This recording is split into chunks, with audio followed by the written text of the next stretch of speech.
guys, we got a 2015 GMC Sierra. Customer came in and said the truck just didn't sound how it should. So of course, just like almost every V8 truck, we put a good old-fashioned original 40 series flowmaster in there. So all we did was cut out the big suitcase muffler, replaced it with a flowmaster, and then finished up the pipe to figure out the rest of the length. All right, we're gonna bring it down and fire it up right now.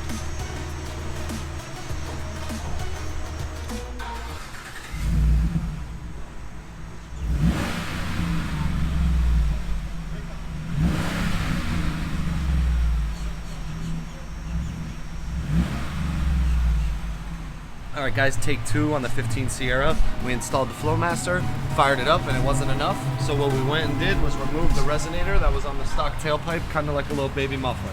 Now this should definitely be the sound that they're looking for. Let's see if this is it.